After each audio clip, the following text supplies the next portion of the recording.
Olá, eu sou Mauro Belo Schneider e está começando mais um episódio do podcast do Geração E, cada um da sua casa. Comigo na apresentação está minha colega Isadora Jacob. Oi, Isa. Oi para todo mundo também que está acompanhando esse conteúdo em vídeo, né? Afinal, Geração E é multimídia, então quem está nos acompanhando em podcast e vídeo, olá para todo mundo. E hoje a gente vai falar sobre um tema que muitos empreendedores e empreendedoras estão enfrentando aí por causa da pandemia. Fechou o meu negócio, e agora? Pois é, a gente está recebendo a Melissa e a Lízia, que tinham a cafeteria Coffee and Stuff ali no Moinhos de Vento e passaram por essa situação agora nos últimos meses. Bem-vindas, gurias. Obrigada. E qual seria a solução, né, nesse contexto? Então a gente também convidou aqui um professor da Faculdade de Administração da FADERGS, o Diogo Pires, para nos dar essa visão um pouquinho mais técnica também. Bem-vindo, Diogo. Olá, pessoal. Obrigado pelo convite. É um prazer tentar trocar alguma informação e, de repente, talvez até ajudar, né? Sem pretensão, mas, enfim, que a gente puder colaborar. Bom, gurias, então vamos começar com vocês, né? Nos contem um pouquinho aí dessa história dos últimos meses. Vocês fecharam ali a unidade física, como foi, como que vocês estão operando hoje? Bom, então, assim, veio a pandemia, né? E, em primeira mão, o decreto dizendo que as cafeterias, restaurantes, etc., não poderiam operar de maneira fisicamente, ou seja, receber clientes e tal. Mas a gente, por um lado, a gente teve muita sorte, porque a gente já estava inserida nos aplicativos de entrega desde o ano passado, assim, desde que a gente abriu, na verdade, né? Então, o que a gente tomou uma decisão, assim, literalmente de um dia para o outro. A gente se olhou e disse, e agora? O que a gente faz? Nós olhamos em volta, em casa, nós vamos trazer as coisas para cá. E aí, a gente transformou um pedaço da nossa casa na cozinha da nossa cafeteria. E desde então, no caso, desde o dia 19 de março, a gente está trabalhando somente com teleentrega a partir do nosso endereço daqui de casa. Né? Então, claro, foi um pouco complicado, assim, no primeiro mês, talvez no primeiro mês e meio, né? Até as pessoas entenderem que a gente não estava mais lá, na loja física, mas a gente continuava operando de maneira com entrega, né? Mas a coisa agora está engrenando, né? As pessoas já entenderam que a gente não precisa estar lá para estar perto das pessoas. Diogo, tu estuda muito essa questão, né, do phygital, né, que tu cita, que é essa mistura do digital com o físico, que as gurias, antes do fechamento da unidade física, como a Lízia falou, elas já vinham fazendo isso, né? Como é que, então, isso se aplica a outros negócios, enfim, que tu tem aí para nos falar um pouquinho sobre esse conceito? Eu acho que as gurias não tiveram apenas sorte, tiveram competência e visão, né? Na verdade, assim, porque elas montaram. Antes da pandemia, a gente já estava, né, nos aplicativos, coisa e tal. Aí sim, né, a visão de vocês levou a ter sorte, entre aspas, porque nesse momento vocês conseguiram reagir rápido, né? Porque eu tenho acompanhado outros negócios que tiveram um tempo ali de aceitação da pandemia para pensar no que fazer para então se digitalizar, né? E aí o cara perde fácil 2 meses, né? Nessa transição toda. Vocês conseguiram fazer de forma rápida, porque vocês já vinham fazendo, já estavam com essa visão, assim, né? O que a gente costuma comentar, assim, é que isso é um processo sem volta. Né? A palavra de ordem, na verdade, não é digital. A palavra de ordem é cliente, né? É chegar o mais facilmente possível a esse cliente, né? Se fácil para ele for estar passando na rua, olhar o empreendimento de vocês, achar lindo e entrar, tudo bem. Se fácil para ele é clicar no celular e fazer um pedido, tudo bem, né? A gente confunde um pouco o meio com o fim, né? O fim é o cliente, né? O fim é chegar mais perto dele, como vocês falaram no início da frase de vocês, assim, né? Então, a digitalização ela tem que ser um meio para chegar mais fácil, mais perto, mais rápido, né? Com o cliente. Claro que o ramo de alimentação é um ramo que sofreu muito, assim, né? Porque essencialmente a alimentação entrega serviço, né? Uma experiência, estar no lugar, né? Conviver, ser servido, né? É isso, né? Por mais que a alimentação tenha assim bens, né? O alimento em si é um bem, né? É algo que é físico, que é tangível. O grande negócio da alimentação fora do lar é isso, né? É a ambiência, é a experiência. Então, o desafio é a pessoa que, de repente, trabalhou por muitos anos, 2, 3, 5, 10 anos pensando nisso, né? Poxa, eu atendo meu cliente através da minha experiência, do meu serviço, do que eu ofereço para ele, dizer assim, cara, agora eu só tenho meu bem, meu produto para oferecer, né? E aí é preciso reinventar o produto, né? Que essa também é um troço que leva tempo, né? Daqui a pouco eu tenho toda uma linha, sei lá, cafeteria. Eu dou um exemplo aqui, mas se aplica a qualquer ramo da alimentação, né? Eu tenho uma linha de cafés especiais, né? Esses cafés servem para ser enviados via delivery? Talvez não, né? Talvez tenha que se reinventar, e reinventar significa inovação, embalagem, preço, precificação do produto que tu está mandando, custo, né?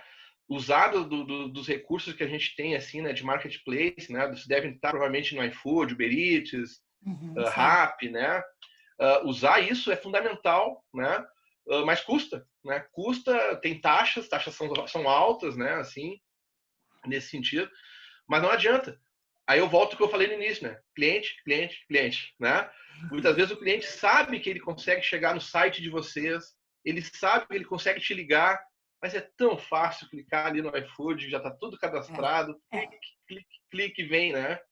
Então isso obriga os negócios a se reinventar, e especialmente no ramo da alimentação, outros também, lógico, né? Mas já que o assunto é esse aqui, esquecer a ideia do serviço enquanto experiência, ambiente, atendimento, e pensar, poxa, agora eu tenho que reinventar meus produtos, né? O que eu ofereço, meu portfólio de produtos eu tenho que reinventar, né? Isso é um desafio que também leva algum tempo, né? Assim, com certeza. A gente até, acho que a Mel tava mexendo a boca para falar ali, porque tu falou exatamente o que aconteceu com a gente, porque a gente, além da gente oferecer, obviamente, os produtos, cafés e brownies, etc., a gente tinha todo um espaço pensado para as pessoas que gostam de rock and roll, que era a nossa temática. Então, a gente tinha guitarra, violão, microfone. O cliente que quisesse chegar, ele ia lá e tocava, né? Cantava à vontade. E também era um espaço que a gente pensou, porque como a gente foi professora de inglês, de línguas, né? A gente também tinha essa coisa assim do acolhimento com os nossos colegas e estudantes. Então a gente fazia também meio que uma experiência assim imersiva. O pessoal ia lá, a gente atendia em inglês, sabe? Tinha toda essa experiência que agora é meio complicado de ter. E fora isso, né? O pessoal gostava muito de ir lá depois do almoço e sentar e ficar lá. Porque a gente tinha um sofá de couro, o pessoal sentava naquele sofá, tinha uns puffs, e assim, eu não tenho vontade de ir embora, eu tenho que voltar. Eles passavam olhando no relógio, tem que voltar, e eu não quero ir, porque aqui tá gostoso de ficar. Só o fato de tu estar com teu amigo batendo um papo, sabe? Então, isso aí é uma coisa que agora, no momento, a gente perdeu, né?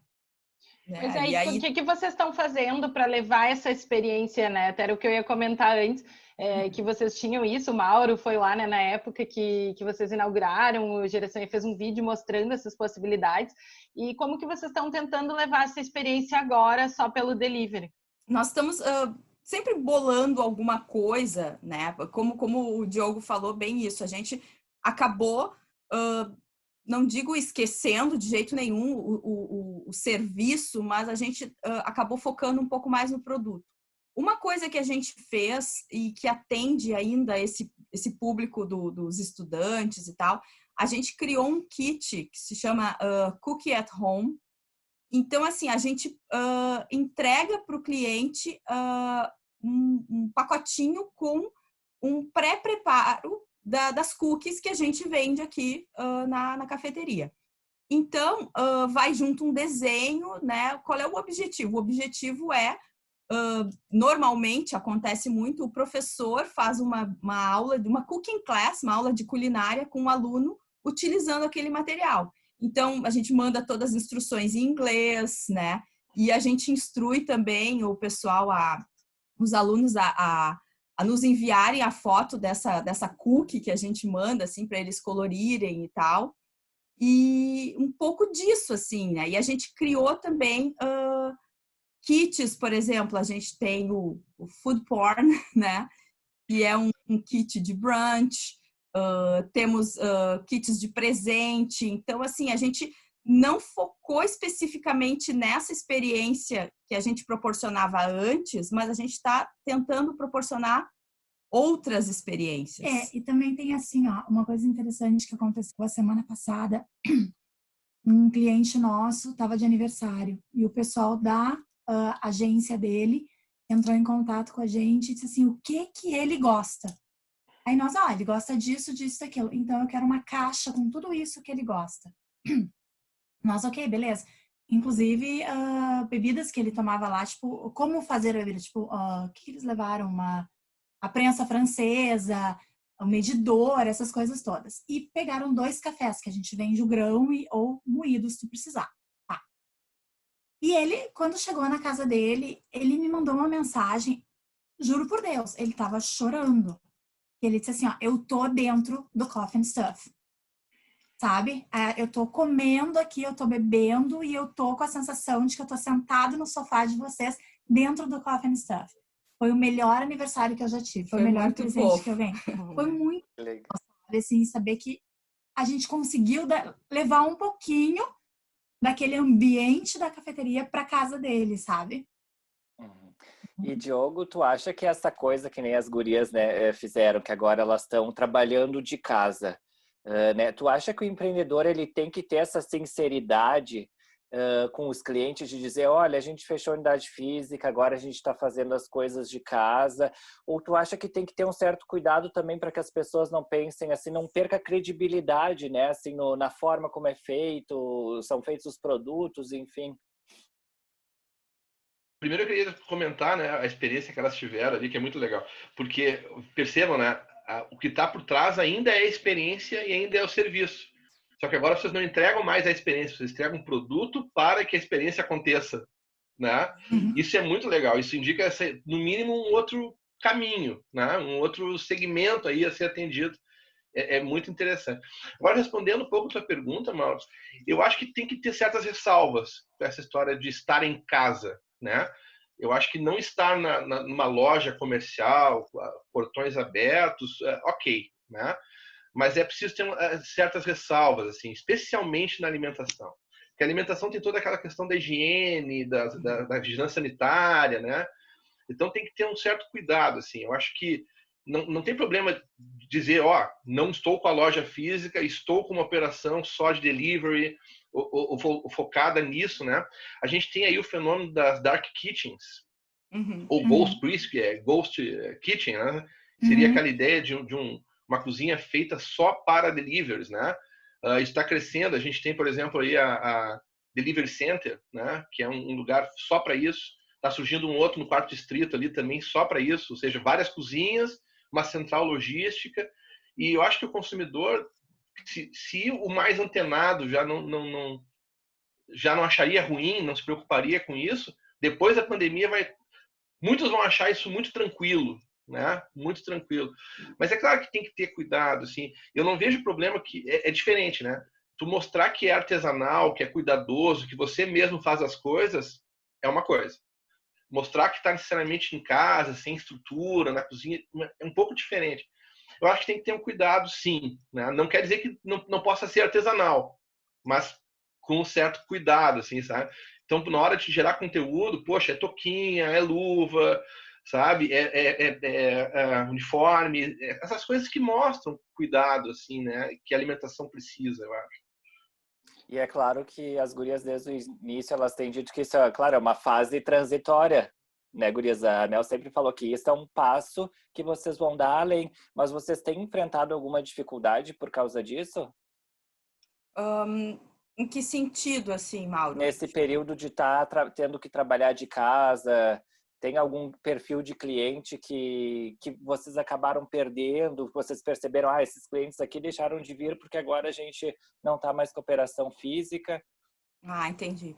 Não, é bem isso que o Diogo tinha falado, né? Que dentro desses perfis diferentes de cliente que a gente tinha lá na loja, é bem isso, aquele cara que está passando ali na frente, sabe? Ou aquela pessoa que trabalha ali perto e entendeu? E dá uma saída e tal. Isso, claro, isso a gente acabou perdendo, né? Esse cliente do cafezinho depois do almoço, por exemplo, né? Mas, por outro lado, a gente ganhou um outro tipo de cliente que ele pede em mais volume, né? Exatamente pelaquela questão, assim, acho que todo mundo aqui vai se identificar com isso. Tu vai entrar num aplicativo e aí, vamos supor, tu quer uma coisa de R$10, mas a tua entrega é R$10. Poxa, eu não vou pagar o meu produto mesmo preço, ou às vezes até menos do que a entrega. Então, a pessoa acaba fazendo mais volume. E aí, com isso, a gente ganhou alguns clientes dessa maneira, assim, pessoas que pedem praticamente todos os dias e a gente já sabe, quando chega o pedido daquela pessoa, é o fulano, é a fulana, o que ele vai querer hoje? Já é aquela coisa assim de tu já também, por outro lado, te ajuda a preparar o teu estoque, né? Porque tu já mais ou menos sabe o que a pessoa vai pedir, então tu já sabe que tu vai ter que ter aqueles X produtos à disposição, né? E tem muitos clientes que nos mandam mensagem perguntando se podem vir buscar aqui. A princípio a gente, sabe? Não sei, né? Aí, mas alguns eles não, mas eu não me importo. Eu sempre digo, olha, a gente tá numa dark kitchen porque a gente fechou a loja física. Então nós temos uma cozinha especial, que é o que a gente transformou a nossa cozinha, né? A nossa sala e cozinha, para que ela fique uma cozinha, não chega a ser uma industrial, porque ela não é do tamanho que seria uma industrial, mas ela é uma cozinha preparada para isso. E eu digo, olha, eu posso te dar o endereço, se tu não te importa, é um prédio. Não tem problema. Eu tô indo, posso passar agora, eu já tô na rua, já vou ir. Pode passar, sabe? Então, não, eu não acho que para nós o fato da gente ter vindo para cá tenha sido um problema, assim. Alguns clientes lá na loja em si, eles também continuaram com a gente. Eles fazem muita encomenda, mas eles não fazem encomendas assim, quero um café. Não, eles encomendam que a gente faz pão, essas coisas, eles encomendam coisas grandes. Ou uma torta de maçã inteira, ou um bolo inteiro, uma coisa assim, sabe? Mas isso é curioso, né? Como algumas pessoas têm essa necessidade, né, de fazer isso que vocês estão falando, de ir, né, num lugar físico. Isso é muito comum. Manter algum vínculo ainda, né? Mesmo que não possa, de fato, estar junto.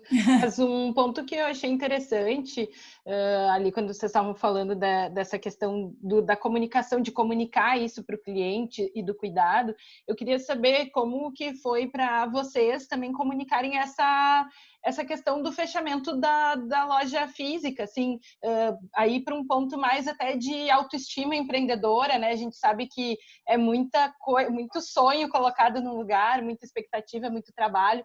Como que foi para vocês comunicarem isso para os clientes? Como que vocês estão se sentindo com isso?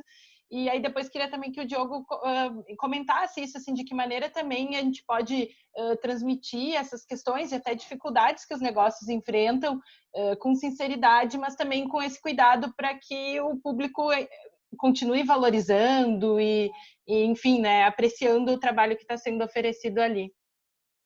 Então, bom, em princípio foi aquela coisa do susto, né, da notícia de que a partir não ia poder mais funcionar. Então, assim, a gente, claro, ficou super, né, mas em princípio era para ser uma coisa temporária, né? A gente não sabia até quando seria, mas com, né, o agravamento da pandemia e, né, de todas as medidas restritivas e tal, começou realmente a ficar inviável manter, né, o nosso ponto físico. Vocês sabem, né, todos, acho que a grande maioria dos negócios, principalmente no ramo da alimentação, está passando por essa questão da negociação dos aluguéis, né? E, infelizmente, não foi diferente com a gente. Então, foi uma decisão um pouco assim, a gente conversou bastante, foi uma coisa bem dolorosa, assim, no sentido de que a gente queria evitar que isso acontecesse, porque a nossa ideia era manter o nosso local, as pessoas já conheciam o local e tal, mas ficou inviável, né? Chegou um ponto que ficou inviável. Então, a gente foi aquela coisa assim, foi a decisão mais, claro, levando em consideração critérios financeiros e, né, logísticos, enfim, a gente, bom, então é isso, vai ter que ser isso por enquanto, mas como o Mauro tinha falado, realmente é uma coisa que vai ser temporária, porque naturalmente a gente quer voltar e já estamos com vários planos e a gente já tem mais ou menos uma ideia de como vai ser. Qual vai ser a renovação, o que a gente vai trazer de novo quando der. Mas a gente está sendo bem cautelosa, não queremos dar prazos nem nada, porque a gente também precisa... Agora que a gente está nessa questão do delivery, a gente está focada nisso, né? Então, a gente vai fazer o melhor que a gente puder com o que a gente tem agora, investir nisso, né? E daí, daqui a pouco, a gente começa a olhar também para o retorno físico.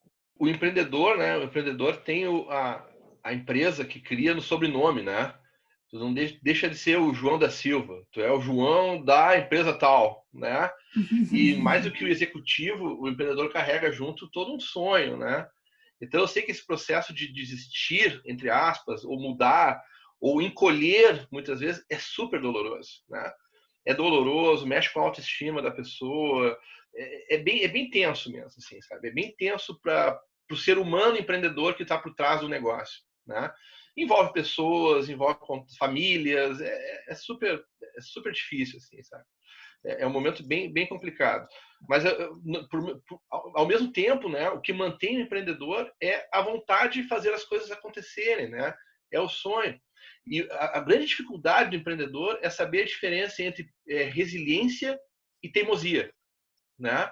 Porque, às vezes, poxa, eu estou sendo teimoso ou estou sendo resiliente? Eu estou sendo burro ou estou sendo persistente? É muito difícil saber esse equilíbrio. É muito difícil, né? Qual a hora certa de sair fora? Qual a hora certa de encolher? Qual a hora certa de investir, né? Isso é que faz, na verdade, a diferença entre o empreendedor de sucesso e o empreendedor de não sucesso. Saber essa hora, né? Eu acho que vocês foram muito felizes em fechar cedo, assim, né? Coisa que a grande maioria não acreditou, né? E tentou, e agora não estão conseguindo mais se sustentar, na verdade, assim, né? E essa vontade de recomeçar é natural do empreendedor, assim, senão não seria empreendedor, seria executivo, né? Trabalharia para alguém, né? Isso aí que tu falou é bem isso, assim, essa coisa do limite entre a resiliência e a teimosia. A gente, nossa, é uma conversa, um debate diário que a gente tem, né?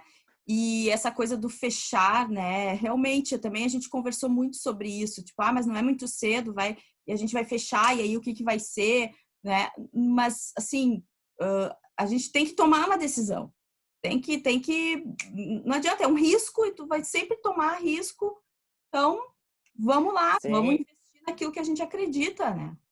E daqui a pouco também a bola de neve fica tão grande, né? Por exemplo, vocês ali no Moinhos de Vento, provavelmente o aluguel devia ser caro. Vamos imaginar, sei lá, que fosse 7 mil por mês. Imagina, depois de 10 meses de negócio fechado, são 70 mil reais a tua dívida, que tu não tá entrando, né? Receita.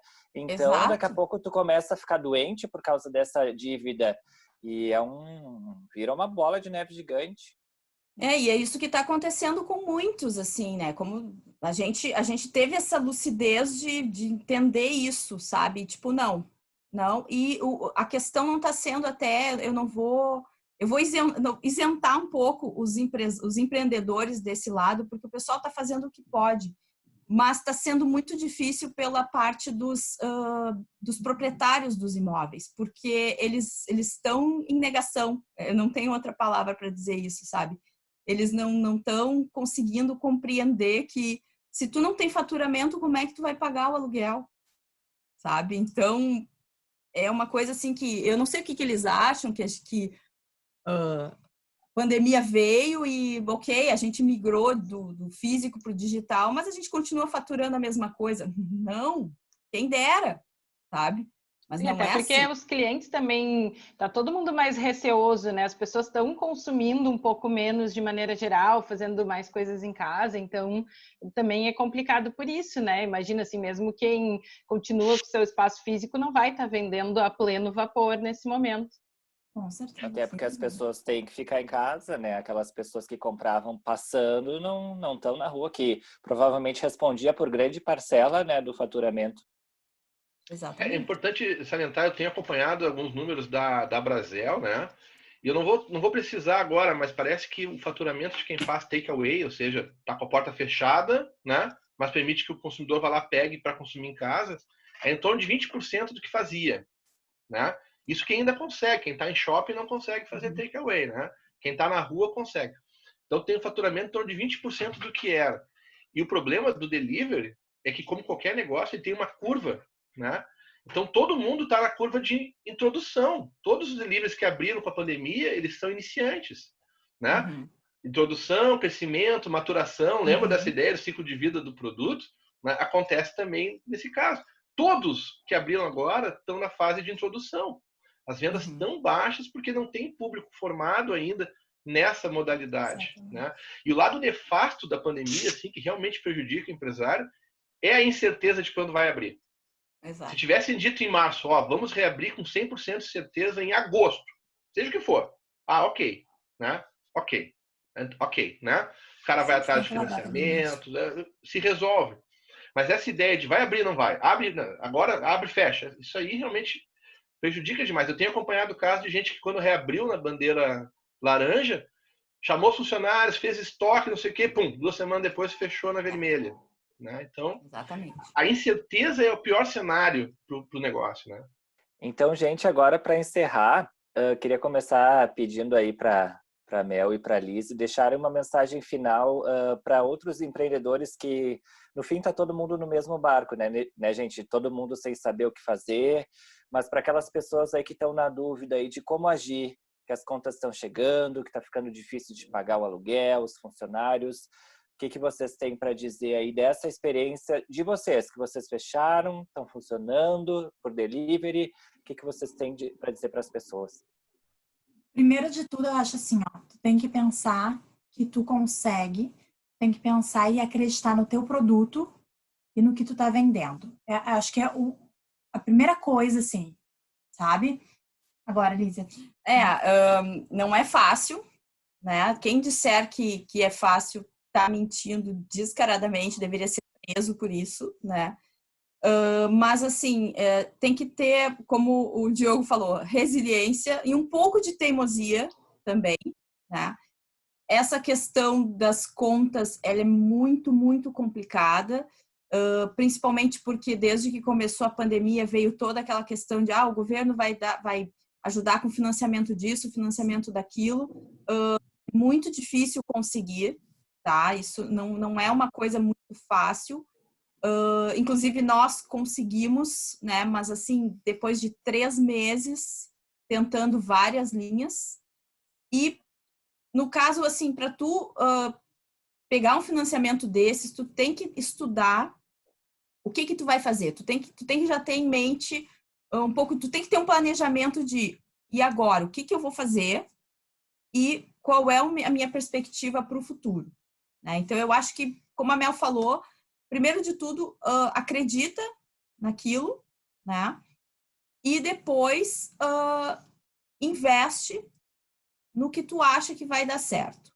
Aconteceu com a gente, nós tivemos que dispensar a nossa funcionária, nós tivemos que entregar o ponto físico, mas porque a gente não achou que fosse o momento de abandonar o nosso sonho, né? o nosso negócio. Não era a hora ainda, apesar de tudo, não era o momento.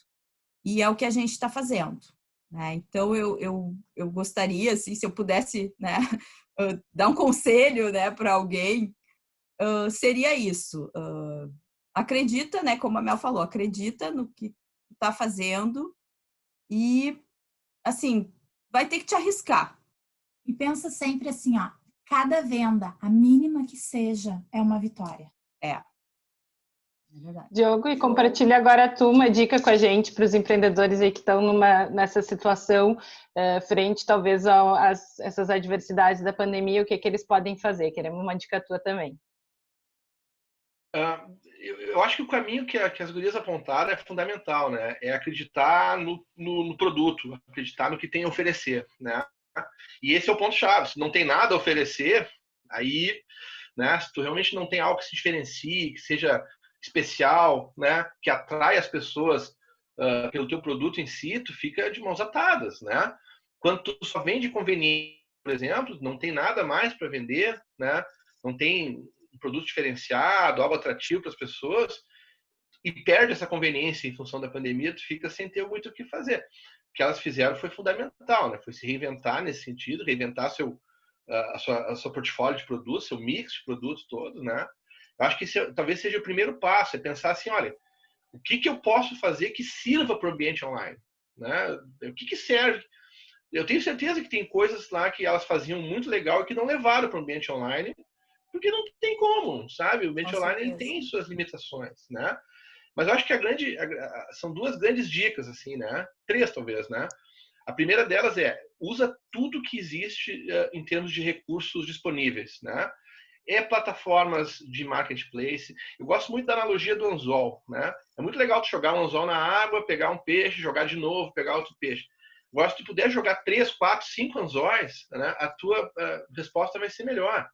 Então, assim, não é venda por telefone, é por telefone, pelo site, pelo WhatsApp, pelo iFood, pelo Uber Eats, pelo Rappi, pelo que for, né?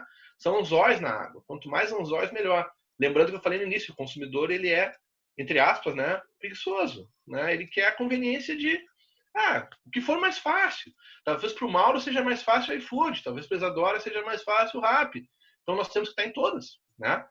Então, acho que o primeiro seria isso aí, né, repensar o que eu consigo realmente levar para o ambiente online, quais são as limitações do ambiente online, usar todos os recursos disponíveis, e eu falei só em plataformas de venda.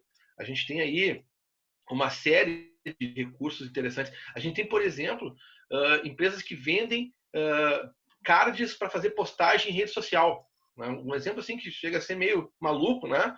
Mas, poxa, talvez a minha expertise como dono de restaurante não seja fazer um card, né? Eu tenho um serviço que me ajuda nesse sentido, eu tenho um serviço que controla minhas... Enfim, né? Usar também dos recursos do governo, né? Não adianta, suspensão de salários, suspensão de contratos, empréstimos, o que tiver, né? É um momento muito especial, assim, né? Tem que usar de tudo. E o terceiro, acho que é o último, assim, é pensar, olha, isso pode ser uma oportunidade, né? Para lá na frente, quando as coisas retomarem, porque assim, vai ser retomado. Existe um novo normal. Mais ou menos, né? O novo normal está a entender que existem outras possibilidades de atingir o consumidor. Mas sempre vai ter aquela pessoa que sai do trabalho, quer tomar um café num lugar agradável e quer desligar, sabe? Sempre vai ter alguém atrás da experiência, né? Eu tenho dados, por exemplo, que na Alemanha, que foi um dos primeiros a voltar, assim, os níveis de consumo já estão chegando a 90% do que eram antes da pandemia, né? Incluindo o mercado da alimentação, né? O pessoal do Polo Gastronômico, né, disponibilizou um material nesse sentido, né? Ou seja, claro que existe uma nova relação aí de consumidores, mas ela é muito mais uma oportunidade de criar novas relações do que dizer, olha, o que aconteceu não existe mais. As pessoas não vão mais em restaurante, as pessoas não vão mais em bares, as pessoas não vão mais sair para... Vão, né? Vão. Aí, nesse final de semana, uma conhecida minha... eu levei as crianças para ver o Aquaman no drive-in, né? No cinema, aquele cara vai com o carro dentro. Agora não lembro se foi no Total, no Boulevard, coisa e tal. Aquaman é um filme que já passou há anos. Está disponível no Now, de graça. Por que as pessoas foram? Pela experiência. Pela experiência, não é pelo filme. E a alimentação tem muito disso. Isso vai para loja de roupa. Claro que é legal comprar online. Puxa, mas também é legal ir lá, experimentar, conversar com a pessoa. Não adianta. O novo normal significa mais opções, não eliminação de certas opções, né? A gente tem gente que gosta de vinil hoje em dia, gosta de fita cassete, né? E tem gente que só ouve streaming. É isso, né? Eu acho que essa é a lógica da digitalização, né? Novos canais de relacionamento, novos canais de venda, né? Que sim, se fortalecem e são para ficar, né? Mas não necessariamente elimina todo o resto. Gostei dessa frase, o novo normal são mais opções. Gente, obrigado para todo mundo aí por ter participado. A gente quer reforçar aqui que o compromisso do Geração E é isso, né? Mostrar a realidade, né? A gente, lá quando a Alice e quando a Mel abriram a unidade física delas lá no Moinhos de Vento, a gente foi lá conhecer, que era um momento super de auge para a vida delas. Agora elas estão passando por esse momento difícil de adaptação e a gente está aqui junto mostrando, né, que essa é a realidade que está todo mundo vivendo. Então o nosso compromisso aqui no Geração E é isso, mostrar a realidade no empreendedorismo, não é só aquela coisa cheia de glamour, né? É isso aí. Eu costumo dizer para meus alunos, Steve Jobs só tem um. É isso. Então tá, gente, muito obrigada. A gente espera vocês e também todo mundo que está nos escutando em geraçãoe.com. Como o Mauro disse, a gente está sempre publicando aí vários conteúdos de diversas frentes para tentar inspirar, ajudar, mostrar soluções, opções, formas de seguir aí com os negócios ou de abraçar novas empreitadas e novos sonhos, se for o caminho, né? Muito obrigada e até a próxima. Valeu, muito obrigado. Boa sorte.